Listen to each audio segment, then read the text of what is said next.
Good morning and welcome to this week's edition of SafeDefend Live. I am joined today by our Director of Training, Dr.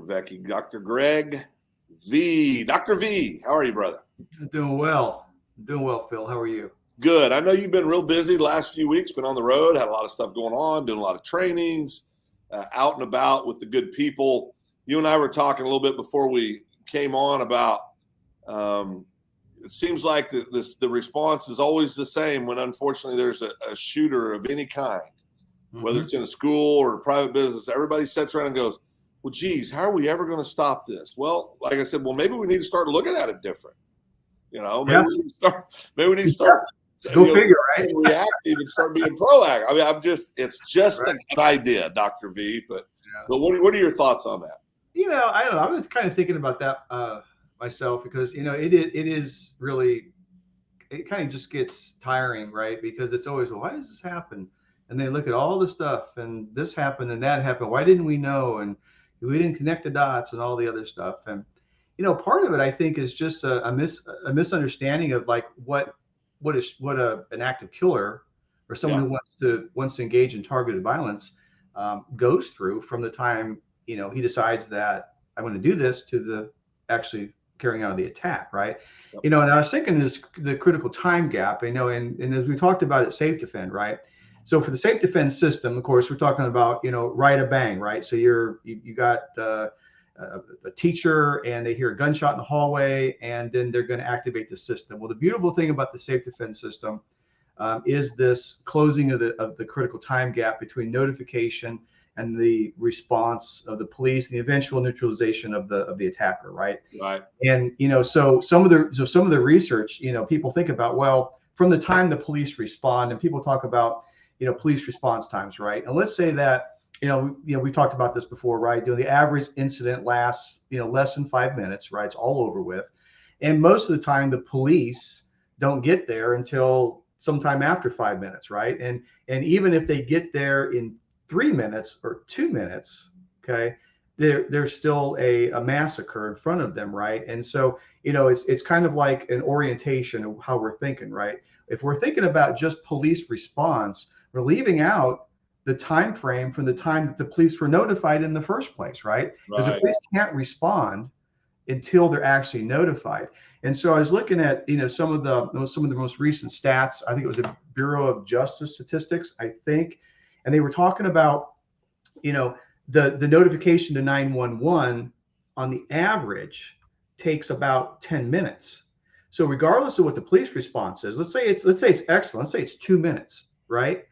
Well, by the time they get there, if it takes 10 minutes to notify them and 2 minutes to respond, you got 12 minutes into the situation. And that's double, almost triple the amount of average it takes for an event to even be over, which is 5 minutes. Well, I was going to say most of the unfortunate, most of the violence is over before 911 is ever notified. Absolutely, because it takes averages 10 minutes to notify 911. Well, why is that, right? Well, we know that because, when you have this situation that comes in, right, and you're in panic mode, right? You hear gunshots. This is real stuff going on. And they're going to be the sympathetic nervous system kicks in, by alarm response, fight and flight. They can't get to their phone. They can't remember the phone number, or maybe they talk to somebody else who's called 911 and he's trying to find the phone. And well, that's the reason it takes 10 minutes, right, on average. Yep. Right. And so what I really love about, SafeDefend, before I get into what I wanted to talk about in the first place here, is that critical time gap.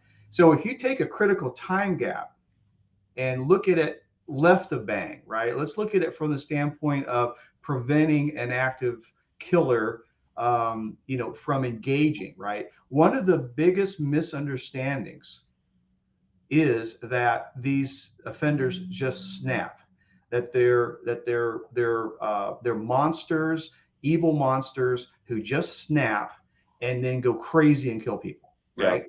Now, does that happen in the world? Of course it does. But in nearly every school shooting, nearly every workplace violence shooting, and nearly every university shooting, there is no snap effect. There is a planning and a sequence of steps that every single active killer goes through. Now, some might go through faster than others, but it's much more than this instantaneous snap and go kill everybody, right? Right.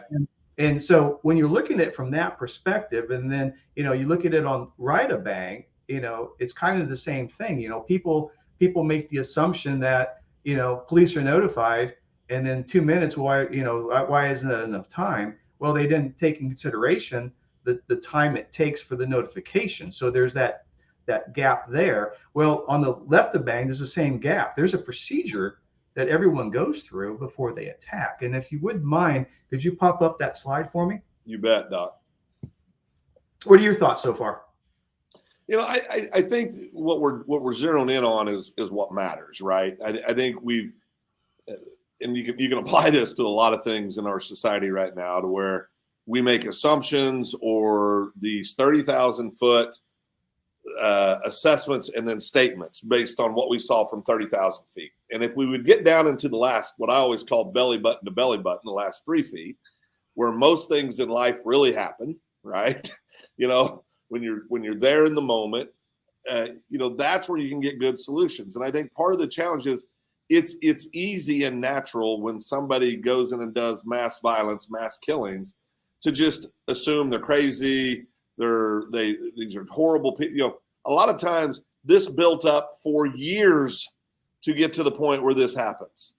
And there were signs and there were opportunities to see it and to stop it. And because that's where you can stop it.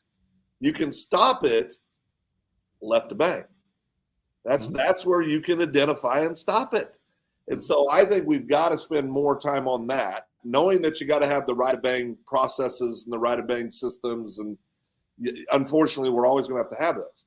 But if we want to decrease the amount of innocent lives lost due to violence, we got to look left to bang.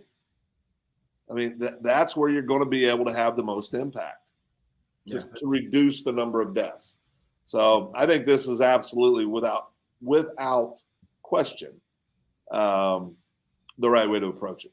Yeah, I totally agree. And one of and that's what's nice about this is that I feel I'm so fortunate to be part of the SafeDefend family and being in this position, because we can take it to the next level and get left to bang and have an end-to-end method and approach and training to try to prevent it best we can. And in the few instances that you can't prevent it or that you just have no information, we can handle that too to mitigate loss of life and all the problems that go along with the attack. Well, I think everybody gets into what I call John Wayne mode, right?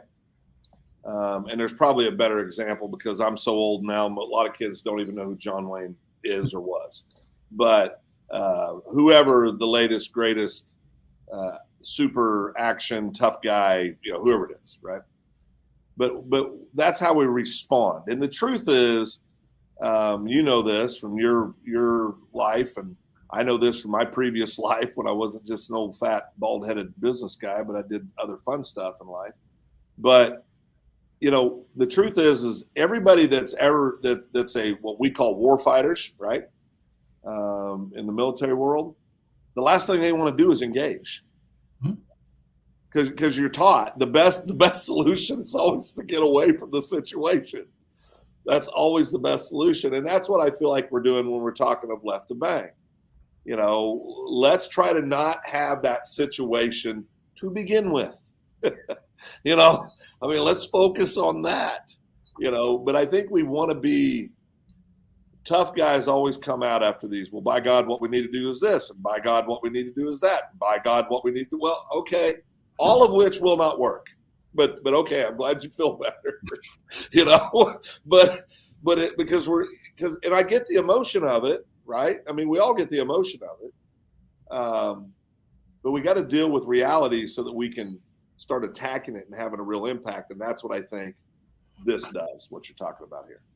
Yeah, I totally agree, Phil. You're exactly right on that. And it is, it's funny because there is a critical time gap. There's a critical time left to bang that people don't realize. Like I said, everyone usually hears is after the attack, right? And then that's when the news starts, and nothing about before and all the preventive stuff that's going on. And we never hear when something is stopped in its tracks, right? We never We never get that news feed, right? As far as when it was something was Correct. actually prevented, right? We do occasionally, but hardly ever. And so that gives the impression to people that this is a snap effect. It just happens, right? And it's not. What the research has shown, and this is a stairway model I came up with my colleagues. It's in my book that just came out on this, on assessing these type of threats. What's the name of your book? Real quick. Well, it's kind of a long one. It's Fatal Grievances, and it's predicting or forecasting and predicting active killer threats in schools, campuses, and workplaces. Congratulations on your latest book. Appreciate it. So this is basically a couple key concepts we came out in the threat assessment process that makes it, I think, a little bit better. It's kind of add value to what all the assessors are doing right now, because it's a tremendous undertaking. People are doing great things. I'm always looking, just to find little things to add value. And one of the things that add value is really is kind of like putting the word out that, how this system works, what they go through. Because if people assume that it's a snap effect, then they're not going to pay any attention to the potential behaviors or opportunities to report and get in front of this problem to try to stop it along its tracks. And so essentially, there's this pathway to violence is a model that's been out there, and our model is based on the pathway to violence. We call it planned lethal violence. We just believe that's a little bit clearer term, because it's planned, it's lethal, and it's violent instead of just pathway to violence. So we are talking about people that intend to kill or destroy others because of a grievance. That's the bottom line. Okay, it's very, very focused. And so when someone decides that, they have a grievance. We talked about, I think, a couple of SafeDefends ago, live ago, that we talked about the various types of killers. Your process killers, which are like your serial killers, they do it because they like it. Your resource killers, which are people that are doing it for a resource like money, like robberies and burglaries. And then a grievance killer, right? A grievance killer doing it because they feel wrong, they feel persecuted, they've experienced a loss they can't deal with, right? Yeah. When someone decides to use violence as an answer and actually makes up their mind to do that, they're in stage one. And stage one is step one on this stairway. We call this the fatal grievance crisis. And a fatal grievance because we're talking about not just any type of grievance, because everybody has a grievance, right? Everybody has a bad day. They don't like their boss. They get upset because someone makes fun of them. They get a little bullied, but it's not going to cause them to be violent, right? So last SafeDefend, I think I talked a little bit about the fatal grievance and the concept of is that, are we even on this pathway or not, right? So assuming we're on the pathway, which is what this is about, we got someone who's had a situation happen, and we'll take bullying because that's the one everyone understands, right? The kid gets bullied. It goes on for a period of time. He can't take it anymore. He's tried to get help from other people. He can't get it resolved. So then he says, okay, I'm gonna kill Billy, right? Billy the bully, right? And he decides to do that, right? And then he goes on to the next stage, which is thinking about it. This whole ideation about, okay, I want to kill him. And then I'm going to start looking on the internet. I'm going to start researching. I'm going to start planning. How would I do this, right? What do I need? What tools? Where would it happen? What's the best day? What's the best time? And then once we come up with the plan, then the next step is to start gathering the stuff. If I can get a gun, I'll get a gun. But in schools, it's not about the gun, because about 39% of the attacks are with knives. So I can't get the gun. What am I going to do? I'm going to have to get the knife. So I go back to planning a little bit, right? So now go back to planning, do the knife. Now I'm going to get the knife. I'm going to get the whatever else I need. I'm going to go check the place out, see where the security cameras are, or maybe I know where the fire alarm's out, and I want to pull the fire alarm to get everybody in the hallway so I can attack them. All this stuff, right? And that's the optimization. And then finally, there's the attack. We all start after we all seem to start at that point when the attack is underway or it's done, right? And if you look at this graphic here, you'll notice that there's a proactive zone, which includes the first 4 steps, right? And the reactive zone, which is the breaching and attacking. Of course, the breaching and attacking is getting into whatever it takes to get into the place to start the killing, right? Getting through the door, breaking through the door, whatever it is, right? But the breaching and attacking, if we start there, there's no assessment. Then that's where usually we are, right? Well, so our opportunity, or the time gap, that critical time gap that we have as an opportunity left of bang, is in the proactive zone between the fatal grievance and the preparing and optimization, right? So without getting into the process here, because we want to take this a bite-sized piece at a time, Right. but in order to get in front of these problems and these attacks and preventing them, we have to understand that there are certain behaviors or certain direct behaviors that apply to each one of these stages. Okay. And if you're collecting these behaviors through observations of others, reporting, things we'll talk about in the future of how to do it, right? The process. But if you know that you have the teachers, the coaches, the counselors, the SRO are all reporting stuff that relate to violent ideation. For kids, there's a thing called leakage, and they oftentimes, in about 80% of the cases, a student will leak their intent to violence. Yeah. You have to be able to assess that leakage and vetting it. And of course, that's part of training too, and that's part of the process. Not going to get into that right now. But if you have a whole bunch of people saying, hey, look, he wants to kill Billy, right? Then we step in and say, hey, what's going on? And sit him down, use crisis intervention, which almost always works in these cases with kids. If you can fix that grievance right there and intervene in a caring, non-judgmental, and empathetic way, right? Then if you can fix that problem for him, even temporarily, you eliminate the motivation to kill, therefore you prevent the violence. And that's the concept of this whole approach that we're taking, is don't focus on all the behaviors, mental illness, trouble at home. Those certainly can be threat enhancers or threat mitigators, certainly, right? But just because someone is mentally ill does not mean they're going to kill people. There's no correlation to that. Is it a factor to those who do kill? Yes, but it's not a causation. It's not a correlation necessarily. So our focus here, is just as starting in just square one, right? That we have direct behaviors that relate specifically to these areas, and we know that they go in this sequence. And if they go in this sequence, and we know what the behaviors are, then we know pretty much that stage one is a much lower threat than stage 4, for example. So stage 4 is going to require a completely different intervention, up to and including tackling that person, right, or calling a responder, right? Versus the kid is just in the stage 1 area where he just can't take the bullying. It hasn't quite decided what he wants to do. Right. I think, don't you think the more I think we overcomplicate things. I mean, if you spend any time around, and I'm going to pick on the ages of 13 to 18. If you spend any really time around kiddos 13 to 18, they're not real complex creatures to figure out, right? I mean, you're going to be able to tell when they're happy, when they're sad, when they're angry, when they're, it's not like the masses are great at masking those feelings and emotions. Do you think, Doc, is a lot of it because adults are scared to step forward and take action on these things? No, I don't think anybody's scared. I think it just kind of comes down to, and I can relate it to the recent training I had, right? So we went to a school district in another state. It was a big one, right? And and we did training for almost 1,000 people.